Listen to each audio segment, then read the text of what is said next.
جو آنے والی نسل ہے ان پر کام ہونا چاہیے، بچوں پہ کام ہونا چاہیے. آپ نے فرمایا کہ والدین جو بہترین چیز اپنے اولاد کو دے سکتے ہیں وہ تعلیم و تربیت ہے. تو آج الحمدللہ تقریباً کوئی 1 لاکھ بچے ہیں، 650 اسکول ہیں کہ جو اس سارے سفر میں ہمارے ساتھ شامل ہیں. اور یہ 2-2.5 کروڑ بچے ایسے ہیں کہ جو کنفرم ہیں جو اسکولوں میں نہیں ہیں، سب اسکولوں سے باہر. میرا خیال ہے 20-25 سال ہو گئے ہیں. کوئی نیا اسکول آپ اگر غور کریں تو آپ کو نہیں بنا ہوگا اس کا. لیکن آج بھی 50% زیادہ لوگ پڑھنے لکھنے نہیں جاتے ہیں، 70% خواتین پڑھنا لکھنا نہیں جانتے ہیں. ہائیسٹ ڈراپ آؤٹ ریشو ہے، ہر 100 میں سے 60 بچے گریڈ 5 سے پہلے اسکول چھوڑ دیتے ہیں. قرآن حکیم یہ کہتا ہے کہ اللہ تعالیٰ جو رزق دیتے ہیں انسانوں کو وہ ایسے لوگوں کی وجہ سے دیتے ہیں جو معاشرے کے مجبور مقہور لوگ ہوتے ہیں. کہ بھئی جس یتیم بچے کو پچھلے سال پیسے دیے یا اس کی ضروریات آپ کی طرف سے یونیفارم، کتابیں، کاپیاں، بیگ وغیرہ گئے، تو کیا اس سال میں اس کو نہیں دوں گا؟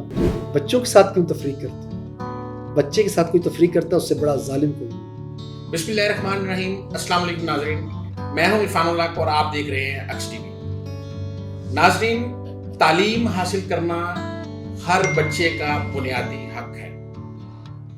ایک بچہ پاکستان کے دیہی علاقے سے تعلیم حاصل کرتا ہے، اس کے بعد تعلیم کی طلب اس کو ستاتی ہے اور وہ مزید تعلیم کے لیے لمس یونیورسٹی میں ایڈمیشن لے کے وہاں پہ اپنی پڑھائی سٹارٹ کرتا ہے. لمس سے گریجویشن کرنے کے بعد وہ اعلیٰ تعلیم کے لیے یو کے بریڈ فورڈ یونیورسٹی میں ایڈمیشن لے کے چلے جاتے ہیں. بریڈ فورڈ یونیورسٹی سے وہ اپنی اعلیٰ تعلیم مکمل کرنے کے بعد پاکستان واپس آ کر پاکستان کے لوگوں کی خدمت کرنا چاہتے ہیں. ان کو بے شمار وہاں پہ لالچ دیے جاتے ہیں، بے شمار ان کو اچھی آفرز دی جاتی ہیں، اچھی جابز کی آفر کی جاتی ہیں، لیکن وہ یہ سب چیزیں ٹھکرا کر پاکستان واپس آتے ہیں. اور ان کا ویژن یہ ہے کہ پاکستان کا ہر بچہ پڑھا لکھا ہونا چاہیے. وہ اپنے اس مقصد کو حاصل کرنے کے لیے غزالی ایجوکیشن ٹرسٹ کے نام سے ایک ادارہ قائم کرتے ہیں. اور وہ یہ ادارہ اس لیے بناتے ہیں تاکہ یتیم، نادار اور مسکین بچوں کی تعلیم و تربیت مکمل ہو سکے. وہ تعلیم کے میدان میں دوسرے بچوں سے پیچھے نہ رہیں. وہ مظفر گڑھ میں اگر 240 اسکول قائم کرتے ہیں غزالی ٹرسٹ ایجوکیشن کے نام سے، تو بالا کوٹ کے پہاڑوں پر رہنے والے بچوں کے لیے وہ وہاں پر بھی بہت سارے اسکولز بناتے ہیں. اور یہ تمام کام وہ فی سبیل اللہ کر رہے ہیں. کوئی اس کا معاوضہ نہیں لیتے اور ان کی تعلیمی خدمات کو دیکھتے ہوئے حکومت پاکستان ان کو تمغہ امتیاز سے نوازتی ہے. تو ناظرین، میں آپ کو بتایا دیتا ہوں، آج ہمارے ساتھ جو شخصیت موجود ہے ان کا نام کسی تعارف کا محتاج نہیں. آپ اور ان کے درمیان میں زیادہ دیر حائل نہیں ہونا چاہوں گا. ہماری آج کی مہمان شخصیت جو ہیں وہ سید عامر محمود جعفری صاحب ہیں، جو کہ غزالی ایجوکیشن ٹرسٹ کے ایگزیکٹو ڈائریکٹر ہیں. السلام علیکم. وعلیکم السلام ورحمۃ اللہ. کیسے ہیں شکریہ جی، بہت شکریہ، جزاک اللہ خیر. بہت شکریہ، آپ نے بہت قیمتی ٹائم دیا. بہت بزی لوگ ہیں آپ. نہیں، آپ کا شکریہ کہ آپ تشریف بھی لائے، اور ڈیفینیٹلی ہمیں آپ جیسے دوستوں کی بہت سا ضرورت ہوتی ہے اپنے اس پیغام کو اور اپنے اس کام کو آگے پھیلانے کے لیے. بتائیے، اتنی ساری آفرز آپ نے ٹھکرا دی. آپ کا یہ لمبا سفر جو آپ نے 1995 سے شروع کیا، کیا مشکلات کا سامنا کرنا پڑا؟ اتنی اچھی آفرز آپ نے یورپ کی ٹھکرا دی. کیا ایم تھا؟ کیا چاہتے تھے؟ پاکستان کے بچوں کے لیے کیا چاہتے تھے آپ؟ بہت شکریہ عرفان بھائی. ایک تو آپ نے اپنے انٹرو کے اندر جو ہے بہت ہی خوبصورت انٹروڈکشن آپ نے کرایا. میں اس قابل بھی نہیں ہوں، اور کچھ مجھے لگتا ہے جیسے مبالغہ سا جو ہے، ہم جسے کہتے ہیں من آنم کے من دانم والی صورتحال ہے اس کے اندر. اور جس سفر کی آپ بات کر رہے ہیں، حقیقت بات یہ ہے کہ بہت کچھ ہم نے نہیں سوچا ہوتا، لیکن اللہ تعالیٰ نے آپ کے جو ہے نصیب کے اندر وہ چیزیں جو ہیں وہ رکھی ہوتی ہیں اس کے اندر نا. ڈیفینیٹلی یہ سفر جو آپ پیچھے مڑ کے جو آپ کہتے ہیں 1995 سے اگر ہم اس کا ایک جائزہ لیں اور دیکھیں، اس کے بہت سے پڑاؤ ہیں. لیکن ایک بات بڑی اہم تھی شروع سے، جب میں اسکول کی تعلیم حاصل کر رہا تھا، کالج میں تھا یا یونیورسٹی میں تھا، تو ہمیشہ سے یہ خواہش رہی تھی کہ ہم پاکستان کے لیے کچھ کیا جا سکے اس کے اندر نا. اور مجھے لگتا تھا کہ پاکستان میں جو صورتحال ہے اس میں تو آپ جس جگہ بھی ہاتھ رکھ لیں وہاں پر کام کرنے کی ضرورت ہے, تو اس کے لیے ہمیں کچھ کرنا چاہیے. تو اس میں مجھے سمجھ آیا کہ جو آنے والی نسل ہے ان پر کام ہونا چاہیے, بچوں پہ کام ہونا چاہیے. تو ایک میرا ایپٹیٹیوڈ بھی تھا بچوں کے ساتھ کام کرنے کا شروع سے, اور وہی چیز پھر آگے بڑھی. اور اس میں پھر عرفان بہت زیادہ اہم چیز تھی کہ بچوں میں کیا کام کیا جائے, نوجوان نسل کو کیا چیز دی جائے. اس میں بھی بے شمار آپشن تھے آپ کے پاس, یہ بھی ہو سکتا ہے, یہ بھی ہو سکتا ہے, یہ بھی ہو سکتا ہے. تو مجھے یہ لگا کہ سب سے جو خوبصورت چیز دی جا سکتی ہے پاکستان کو اور پاکستان کی نوجوان نسل کو, وہ تعلیم ہو سکتی ہے. میں سمجھتا ہوں کہ تعلیم سے زیادہ خوبصورت تحفہ جو ہے وہ کوئی نہیں ہو سکتا کہ جو ہمیں اپنی نوجوان نسل یا اپنی آنے والی نسل کو دینا چاہیے. اس لیے رسول کریم صلی اللہ علیہ وسلم فرمایا کہ والدین جو بہترین چیز اپنی اولاد کو دیتے ہیں, تو آپ صلی اللہ علیہ وسلم نے یہ نہیں فرمایا کہ وہ گھر دے سکتے ہیں, وہ گاڑی دے سکتے ہیں, وہ کپڑے دے سکتے ہیں, زمین دے سکتے ہیں, جائیداد, یہ نہیں فرمایا. آپ صلی اللہ علیہ وسلم نے فرمایا کہ والدین جو بہترین چیز اپنی اولاد کو دے سکتے ہیں وہ تعلیم و تربیت ہے.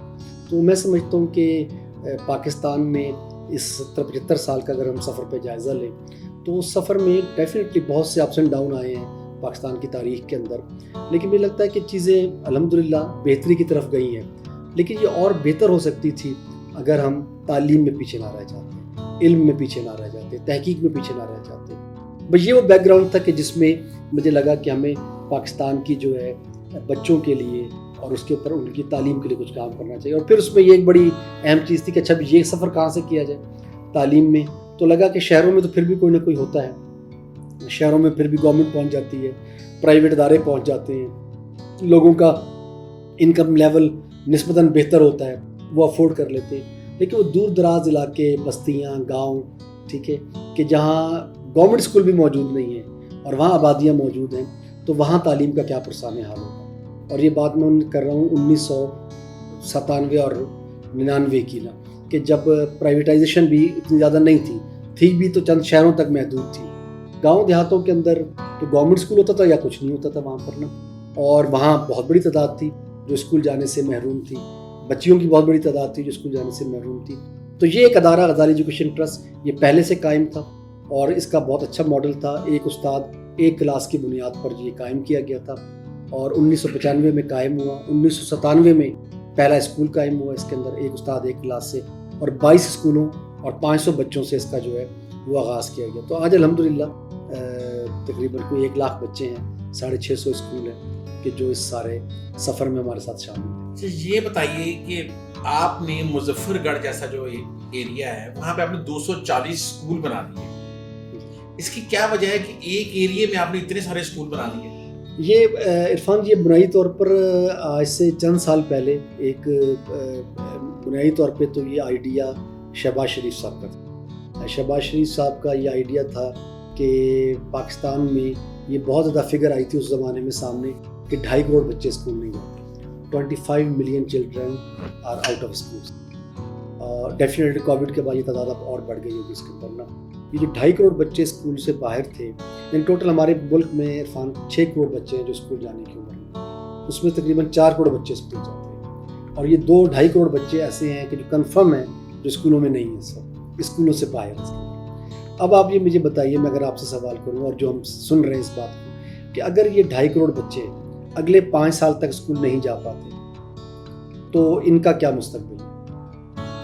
یہ نارمل اسکولنگ میں نہیں رہ پائیں گے, ان کی عمر بڑھ جائیں گی, یہ لیبر مارکیٹ کو جوائن کر لیں گے, ٹھیک ہے, اور اس کے بعد یہ جو ہے ساری عمر جو ہے غربت کے سائیکل کے اندر ہے. یہ 2.5 کروڑ فیملی ہے مستقبل کی, ایکسیپشن چھوڑ دیں لیکن مجموعی طور پہ یہ 2.5 کروڑ فیملی ہے. پھر ان 2.5 کروڑ فیملیز کے لیے جو ہے ہم چیریٹیز کریں گے, ہم گھی کے ڈبے تقسیم کریں گے, ہم کمبل لے کر آئیں گے, ہاسپٹل بنائیں گے, ایمبولینسیں لے کر آئیں گے. ہم انہیں پڑھاتے نہیں, ان بچوں کو اسکول لے کر نہیں آتے بچوں کو. اچھا, اب یہ قیمتی یہ کہ اگر یہ 3-4 سال اور باہر رہے گا تو یہ اسکول نہیں آئیں گے. عام طور پر جو بچہ اسکول سے ایک دفعہ بھاگ جائے کہ نکل جائے, اور خاص طور پہ جب ہم دیہاتوں میں بات کر رہے ہیں, تو اس کے لیے پھر اسکول میں چارم نہیں ہے, ویسے بھی اسکول میں چارم نہیں ہے, تو کیسے پڑھنے کے لیے آئے گا؟ تو یہ ایک بہت بڑا چیلنج ہے جو اس وقت پاکستان میں پیدا ہو چکا ہے اس کے اندر, کہ 2.5 کروڑ بچوں کو اسکول لایا جائے. اسی طریقے سے جو ہے یہ تھا کہ پنجاب کے اندر وہ 1 کروڑ 1.25 کروڑ ہے, 2.5 کروڑ میں سے جو بڑا چنک ہے وہ پنجاب کے اندر ہے. تو اس زمانے میں یہ سوچا گیا کہ کیا کیا جائے کہ یہ 2.5 کروڑ بچے 1 کروڑ بچہ جو پنجاب کا ہے اسے اسکولوں میں لایا جا سکے. اس زمانے میں اچھا گورنمنٹ کا جو معاملہ ہے آپ کے علم کے اندر ہے کہ گورنمنٹ نے پچھلے کئی سالوں سے کوئی اسکول نہیں بنایا پبلک اسکول. ٹھیک ہے, میرا خیال ہے 20-25 سال ہو گئے ہیں. کوئی نیا اسکول آپ اگر غور کریں تو آپ کو نہیں بنا ہوگا اس کے اندر. اچھا, ایک اسکول بننے میں تقریباً 4 سے 5 کروڑ روپے لگتے ہیں جس میں 200-250 بچہ پڑھے گا اس کے اندر. اب یہ گورنمنٹ کتنے اسکول بنا لے گی, ایک مشکل چیلنج. جتنے وسائل موجود ہیں اور جو رونا روتے رہتے ہیں ہم اپنا اکانومی کا اس کے اندر, اس موجود صورتحال میں تو گورنمنٹ کے پاس تو جو موجودہ اسکول ہیں ان کو سنبھالنے کے لیے جو مسنگ فیسلٹی آپ سے بہتر کون جانتا ہوگا وہ نہیں موجود ہیں. ٹھیک ہے, جو بچے ہیں پڑھ رہے ہیں انہیں جو مل رہا ہے وہ آپ کو معلوم ہے. جو ہیں ہی باہر ان کے لیے اسکول بنانا اور ان کو لے کر آنا یہ ایک اچھا خاصا چیلنج تھا. تو یہ تھا کہ کیا کیا جائے, تو کوئی آؤٹ آف باکس تھنکنگ ہونی چاہیے. تو اس زمانے میں یہ سوچا گیا کہ کیوں نہ کچھ اداروں سے کہا جائے کہ جو بہت نیک نام ادارے ہیں ان سے ریکویسٹ کی جائے کہ وہ کوئی پائلٹ پروجیکٹ کریں تاکہ ہم اس سے دیکھ سکیں کہ ادھر ہی کام ہو سکتا ہے.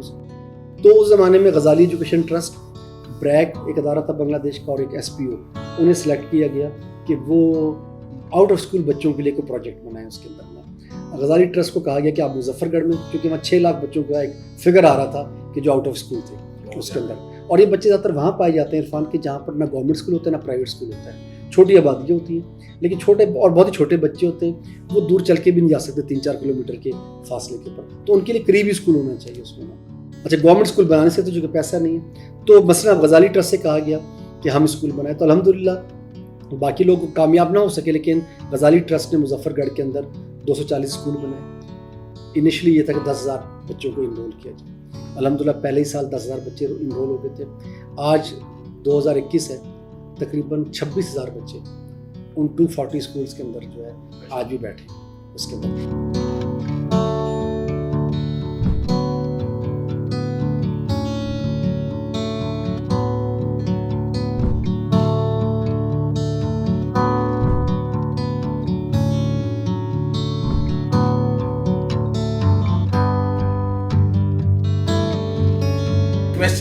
ذہن میں بھی آ رہا ہے کہ آپ نے ابھی فرمایا کہ جو حکومت ہے اگر گورنمنٹ آف پاکستان ایک اسکول بناتی ہے تو کم سے کم 5 کروڑ کا اس کے اوپر خرچہ آ جاتا ہے, منیمم آ جاتا ہے. آپ نے اتنے سارے اسکول بنا لیے, یہ پیسہ کہاں سے آیا, کیسے آپ نے اکٹھا کیا, اس کے بارے میں کچھ بتائیں. یہ تو آپ کو اب میرے خیال سے بہت ہی ایک جسے کہتے ہیں سورج کی طرح روشن حقیقت ہے کہ ہم پاکستان کو اور پاکستان کے لوگوں متعلق جو بھی کہیں وہ درست ہو سکتا ہے, لیکن یہ کہ پاکستانیوں نے ایک چیز تو یہ ہے کہ بڑے کھلے دل کے جو ہے اور کھلے ہاتھ کے لوگ اس کے اندر, وہ چاہے پاکستان میں بستے ہوں یا پاکستان سے باہر بستے ہوں, ان کا اگر پوٹینشیل دیکھنا ہو تو کرائسس میں, مشکل میں, تکلیف میں اس قوم کا پوٹینشیل جو ہے وہ دیکھا جا سکتا ہے اس کے اندر. تو یہ ایک الحمدللہ پاکستان کو 5 بڑی قوموں میں شامل کیا جاتا ہے کہ دینے میں سب سے پاکستان, امریکہ اور ان کے ساتھ شامل ہوتا ہے کہ جو گیون میں سب سے زیادہ جو ہے وہ شامل ہے. تو الحمدللہ یہ وہی چیز ہے کہ غزالی ٹرسٹ میں ہم نے اس کا تجربہ کیا. ہم نے جب آواز دی ہے لوگوں نے اس پہ لبیک کہا ہے. تو میں سمجھتا ہوں غزالی ایجوکیشن ٹرسٹ کو الحمدللہ یہ پاکستان کے اندر بھی پاکستان سے باہر بھی ہماری جو پاکستانی کمیونٹی ہے اس نے اس پروجیکٹ کے اندر ہمیں جو ہے بہت زیادہ جو ہے وہ سپورٹ کیا, اس لیے کہ وہ سمجھتے تھے کہ تعلیم کے بغیر تبدیلی نہیں آئے گی. دیکھیں آج بھی 50% زیادہ لوگ پڑھنے لکھنے نہیں جاتے, 70% خواتین پڑھنا لکھنا نہیں جاتی, ہائیسٹ ڈراپ آؤٹ ریشو ہے, ہر 100 میں سے 60 بچے گریڈ 5 سے پہلے اسکول چھوڑ دیتے ہیں. ساؤتھ ایشیا میں سب سے کم تعلیم پہ ہم خرچ کرتے ہیں, آج تک ہم 2.5 سے اوپر نہیں چڑھ سکے اس کے اوپر ایکسپینس کرنے کے اوپر, تعلیم کے اوپر. یہ ہماری صورتحال ہے. جو بچے پڑھ رہے ہیں, ابھی جو بچے نہیں پڑھ رہے ان کی تو بات ہم نے کر دی, 2.5 کروڑ بچے اسکولوں سے باہر ہیں. جو پڑھ رہے ہیں ان کی صورتحال آپ کوئی بھی سروے اٹھا کے دیکھ لیں, انٹرنیشنل رپورٹس اٹھا کے دیکھ لیں, ہمارا لرننگ لیول بہت لو ہے دنیا کے اندر. ایکسیپشنل تو بچے نکل جاتے ہیں لیکن آپ اوور آل جب جائزہ لیں گے ہمارے بچے جو میٹرک کر کے نکلتے ہیں, میٹرک تک بہت اچھی ایج ہوتی ہے, بچے بہت کچھ سیکھ سکتے ہیں اس کے اندر, لیکن ہمارے بچے کو نہ ایک صفحہ اردو کا لکھنا آتا ہے نہ انگریزی کا لکھنا آتا ہے اس کے اندر. نا CSS کے ایگزامس کے رزلٹ آپ کے سامنے ہوتے ہیں, 90% 99% بچے فیل ہو جاتے ہیں اس کے اندر. ہائر ایجوکیشن کولیپس کر چکے ہیں اس کے اندر. اچھا یہ ہمارا مستقبل ہے جس نے آگے جا کے قوم کی بھاگ دوڑ سنبھالنی ہے. تو میں سمجھتا ہوں کہ سر جب تک تعلیم پہ فوکس نہیں کریں گے, اور اللہ کے رسول صلی اللہ علیہ وسلم نے بھی دیکھیں نا, اللہ نے بھی یہی کہا اقرا پڑھی اپنے رب کے نام سے. پہلا حکم نماز روزے حج زکوٰۃ کا نہیں دیا, پہلا حکم ایک ہی دیا, پڑھیے. اللہ کے نبی پڑھنا لکھنا نہیں جانتے تھے, لیکن وہ سمجھتے تھے کہ اگر امامت اور قیادت ہے تو وہ علم اور تعلیم کے ذریعے آئے گی اس کے اندر. تو بدر میں جو لوگ گرفتار ہوئے مشرکین, ان کو بھی آزاد کرنے کے لیے کہا گیا کہ اگر آپ مدینہ کے 10 بچوں کو جو مشرک پڑھا دے گا اس کا فدیہ سمجھ لیا جائے گا. یہ ہے تعلیم کی ان کے نظر میں اہمیت کہ میری قوم کے بچے پڑھ جائیں. اسپیشل جو بچے ہیں, جی اسپیشل بچوں کے لیے آپ بہت زیادہ کام کر رہے ہیں, کیونکہ آپ کے فگرز دیکھے ہیں میں نے, اس میں اسپیشل بچوں کے لیے اور خاص طور پہ جو بچیاں ہیں لڑکیوں کے لیے آپ بہت زیادہ ایکٹیو ہیں اس معاملے میں. اس کی کیا وجہ ہے؟ اس میں عرفان ایک پہلے میں بچیوں کی بات کر لیتا ہوں. غزالی شروع دن سے بچیوں کی تعلیم کا بہت حامی رہا ہے, اور ہم سمجھتے ہیں کہ جو ہے ماؤں کا ایک بڑا رول ہے فیوچر کی جو جنریشن ہم لانا چاہتے ہیں اس کے اندر. اگر مائیں پڑھی لکھی ہوں گی, مائیں باشعور ہوں گی, ٹھیک ہے, تو پورا ہمارا مستقبل محفوظ ہو سکتا ہے اس کے اندر نا. اور جو ہم امپاورمنٹ کی بات کرتے ہیں وہ تعلیم کے علاوہ نہیں آ سکتی. تعلیم ہی سب سے بڑا ویپن ہے, سب سے بڑا امپاورمنٹ کا ایک ذریعہ ہے اس کے اندر نا. تو ہم اس پہ فوکس کرتے ہیں. تو اس لیے غزالی ٹرسٹ کے اندر بھی آپ دیکھیں کہ چونکہ ہمارے گاؤں کے اسکول تھے تو اس میں یہ ہوتا تھا کہ گریڈ 5 تک تو ہم اکٹھے بچیاں 4 یا 5 تک پڑھ لیتے تھے, لیکن اس کے بعد ہمارے پاس چوائس ہوتی تھی کہ چونکہ چھٹی میں بچوں کے ساتھ نہیں پڑھ پاتی تھی گاؤں کی سیٹنگ کے اندر, تو پھر ہمارا فوکس یہ ہوتا کہ بچے تو چلے سائیکل پہ دور چلے جائیں گے, لیکن آج بھی گاؤں کی بچی کے لیے دور اسکول میں جا کے پڑھنا, چھٹی کلاس کی بچی کے لیے اگر آپ ذرا اس کو سوچیں گے تو ایک مشکل کام ہے اس کے اندر. تو غزالی نے ٹرسٹ نے پہلے دن ہی یہ فیصلہ کیا تھا کہ جو ہمارے بڑی کلاسز ہوں گی وہ ہماری بچیوں کی ہوں گی. تو آج جتنے ہمارے مڈل اسکول ہیں, ہائی اسکول ہیں, ہائر سیکنڈری اسکول ہیں, الحمدللہ ہماری بچیوں کی. اور انہی بچیوں نے جو ہمارے پاس کلاس 1 سے پڑھ کر میٹرک تک پڑھی, کئی جگہوں پر وہی ہماری ٹیچر بنی. اور انہوں نے, چونکہ وہاں پہلے استاد ہی نہیں ہوتا تھا, بچیاں ہی پڑھی لکھی نہیں ہوتی تھی, تو انہوں نے پڑھانے کا جو ہے وہ بندوبست کیا. جہاں تک بچوں کی بات ہے, اسپیشل بچوں کی, تو سر یہ عرفان بھائی کہ آپ خود سوچ سکتے ہیں کہ پہلے ہمیں بھی اس کا اندازہ نہیں تھا, لیکن جب ہم گاؤں دیہاتوں میں گئے ہیں اور وہاں ہمارے جب جاتے تھے بچے ملتے تھے, کمیونٹی ملتی تھی, تو ہمیں لگتا تھا کہ ہر گاؤں میں 8-10 بچے ایسے نظر آ جاتے تھے جو مینٹلی یا فزیکلی چیلنج ہوتے تھے, جنہیں ہم عام زبان میں معذور کہتے ہیں. وہ بچے ہمیں نظر آتے تھے. لیکن آپ اندازہ کیجئے کہ جو گورنمنٹ کا سیٹ اپ ہے خصوصی بچوں کی تعلیم و تربیت کا, وہ تحصیل لیول تک ہے. تو اب یہ بتائیے کہ کسی گاؤں کے اندر کوئی بچہ یا بچی مینٹلی یا فزیکلی چیلنج پیدا ہو جاتا ہے, ماں باپ کے پاس وسائل بھی نہیں ہے اور شعور بھی نہیں ہے. اب بتائیے وہ کیا کریں, اس بچے یا بچی کو لے کر وہ کہاں جائیں؟ وہ بچے اور بچیاں جو ہیں آپ جائیں وہ دولت شاہ کے چوہے بن جاتے تھے, ٹھیک ہے, ان کو سائن بنا دیا جاتا تھا. ان کو بچیاں ہیں تو ان کو گھروں کے اندر باندھ کے رکھا ہوتا تھا, ٹھیک ہے. بچے ہیں تو وہ جو دھوپ اور گرد سے بھری گلیوں میں بچے کھیلتے رہتے تھے یا پڑے رہتے تھے وہاں پر, اس چیز کے اندر نا کوئی پرسان حال نہیں. یہ زندگی تھی کہ میں سمجھتا ہوں کہ اللہ تعالیٰ کا بے پناہ شکر ہے کہ اس نے ہمیں توفیق دی کہ ہمیں لگا کہ جہاں جہاں غزالی کے اسکول موجود ہیں اور اس گاؤں کے اندر کوئی ایسے اسپیشل بچے موجود ہیں, ان کو تلاش کیا جائے اور ان کو اپنے اسکولوں میں لے آیا جائے. الحمدللہ عرفان بھائی ہم نے کوشش کی, آج 1200 اسپیشل بچے, ڈسیبل بچے ہمارے نارمل اسکولوں میں آتے ہیں. اور ہم نے اپنے بچوں کو بتایا, اپنے استادوں کو بتایا کہ یہ کوئی فرق نہیں ہے, یہ بالکل اس طرح ہے, کوئی لمبا ہوتا ہے, کوئی کم لمبا ہوتا ہے, کوئی کالا ہے, کوئی گورا ہے, کوئی صحت مند ہے, کم صحت مند ہے. تو کچھ بچے ایبل ہیں, کچھ لیس ایبل ہیں. لیس ایبل بھی ہیں تو اس میں ان کا ماں باپ کا قصور نہیں ہے, ٹھیک ہے, یہ اللہ کے امر اور اذن کے نتیجے کے اندر ہے, اور یہ ان کا بھی قصور نہیں. اب یہ آزمائش میری اور آپ کی ہے کہ ہم کس قسم کے رویے کا مظاہرہ ان بچے اور بچیوں کے ساتھ کرتے. قرآن حکیم کو یہ کہتا ہے کہ اللہ تعالیٰ جو رزق دیتے ہیں انسانوں کو وہ ایسے لوگوں کی وجہ سے دیتے ہیں جو معاشرے کے مجبور مقہور لوگ ہوتے ہیں, ٹھیک ہے. ان کی وجہ سے رزق ہم سب کو ملتا ہے, جس میں ہم بڑے نازا اور شادہ ہوتے ہیں, وہ ان کی وجہ سے ملتا ہے. مجھے ہماری ٹیم پچھلے دنوں یہ بریفنگ دے رہی تھی, 70 بچے ایسے ہیں پچھلے 8 سال کے اندر جو بارڈر لائن پہ تھے. بارڈر لائن سے مطلب یہ ہوتا ہے کہ وہ ایسی سرحد پہ کھڑے تھے کہ اگر ہم انٹرونشن نہ کرتے, جس طرح ہوتا ہے نا کہ بیماری کو اگر آپ ارلی روک لیں تو وہ سویئر نہیں ہوتی اور خراب نہیں ہوتی, بہتری کی طرف چلے جاتی. ڈسیبلٹی بھی ایسی ہے, اگر ارلی انٹرونشن کر لیں, ٹھیک ہے,